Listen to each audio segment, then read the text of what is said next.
ख़त्म करूं। महात्मा गांधी जी मेरे परिवार के नहीं थे, लेकिन मेरे परिवार जैसे ही हैं और इस पूरे देश की यही भावना है sir. No, very good. Shrimati Priyanka Gandhi Vadra. धन्यवाद आदरणीय अध्यक्ष महोदय जी। मैं नियम 72(1) के तहत इस विधेयक को पुनर्स्थापित करने पर अपनी सख्त आपत्ति दर्ज करना चाहती हूँ। महात्मा गांधी ग्रामीण रोजगार गारंटी कानून पिछले 20 सालों से ग्रामीण भारत को रोजगार देने में और ग्रामीण अर्थव्यवस्था को मजबूत बनाने में सक्षम रहा है। ये एक इतना क्रांतिकारी कानून है कि जब इसको बनाया गया तो सदन के सभी राजनीतिक दलों ने इससे पूरी सहमति दी। इसके द्वारा 100 दिन का रोजगार इस देश के गरीब से गरीब लोगों को मिलता है, हमारे गरीब से गरीब भाई बहनों को। हम सब जनप्रतिनिधि हैं महोदय।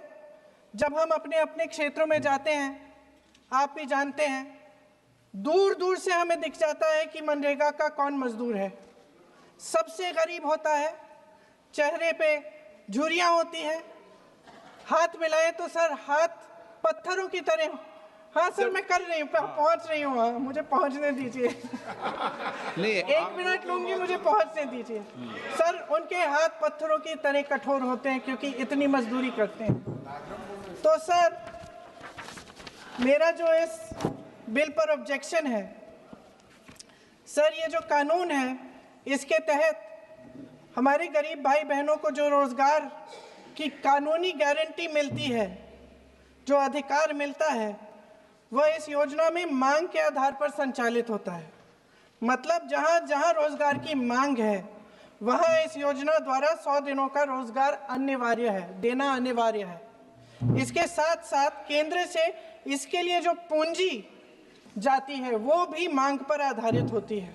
यानी कि इस योजना के लिए जितने पैसे जहां भेजने हैं, कितने भेजने हैं, वह जमीनी परिस्थितियों पर आधारित होता है और मांग के आधार पर निर्धारित होता है। सर, इस विधेयक की अनुसूची 1 में उपनियम 4(1) और 4(2) द्वारा केंद्र को इजाजत दी गई है कि वह पहले से ही निर्धारित कर लें कि कितनी पूंजी कहां भेजी जाएगी। इससे संविधान के 73वें संविधान संशोधन को नजरअंदाज किया जा रहा है। सर महोदय, इसके जरिए ग्राम सभाओं को इस योजना की मांग की जमीनी परिस्थितियों के आधार पर तय करने का पूरा अधिकार दिया जाता था। आज वो अधिकार कमजोर किया जा रहा है। सर, आखिर बात है, 1 मिनट, जब आप इस पे पूरी डिटेल चर्चा हो तो आप डिटेल बोलना। इस पे आपकी पार्टी शुरुआत है सर, अभी शुरुआत है। सर जो हमारे संविधान की जो मूल भावना है कि हर एक व्यक्ति के हाथों में शक्ति होनी चाहिए, वही मूल भावना पंचायती राज में है और उस मूल भावना के विरोध है ये जो अधिनियम जो ये विधेयक आ रहा है। सर, इस विधेयक के जो प्रबंधन है जिससे रोजगार का जो अधिकार है, कानूनी अधिकार है, वो कमजोर हो रहा है, वो हमारे संविधान के विपरीत है। सर ये हमारे इसी सदन ने ये कानून बनाया और इसी सदन ने ये अधिकार जनता को दिया है। ओके। सर, एक और है सर, महात्मा गांधी मनरेगा में 90% अनुदान केंद्र से आता था।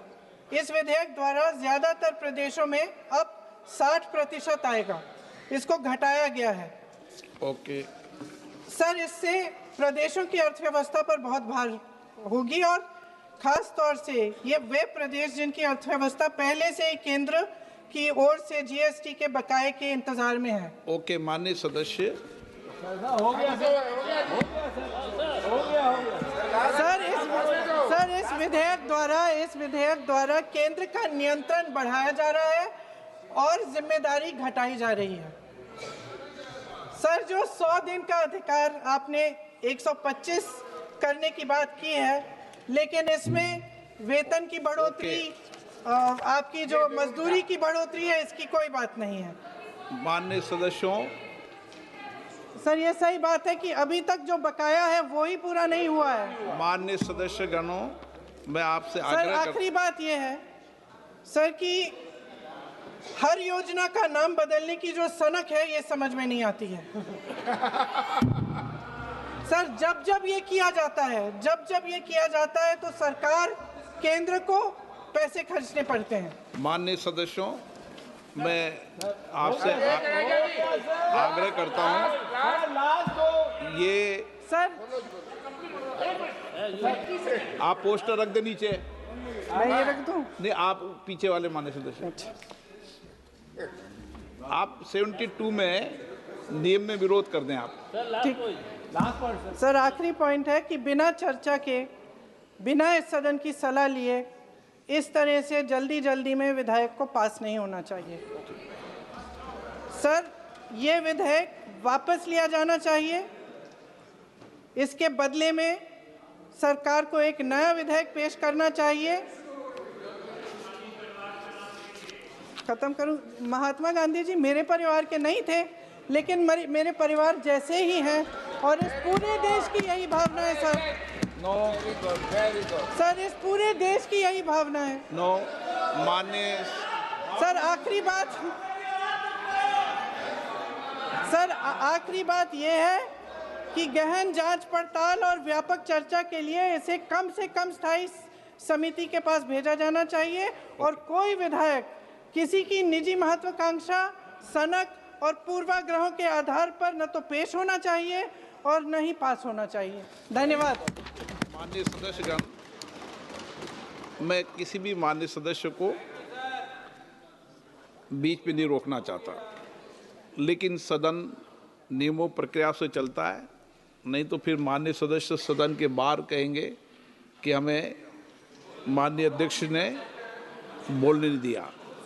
सदन नियम प्रक्रियाओं से चलता है और नियम 72 सब माननीय सदस्यों ने पढ़ रखे हैं, इसलिए मैं सभी माननीय सदस्यों से आग्रह करूंगा कि मैं सबको मौका दूंगा, लेकिन नियम 72 के अंतर्गत विषयों पर ही अपनी बात को फोकस रखें। जब इस पर डिटेल चर्चा होगी तो आप अपनी विस्तृत चर्चा उस विषय पर कर सकते हैं।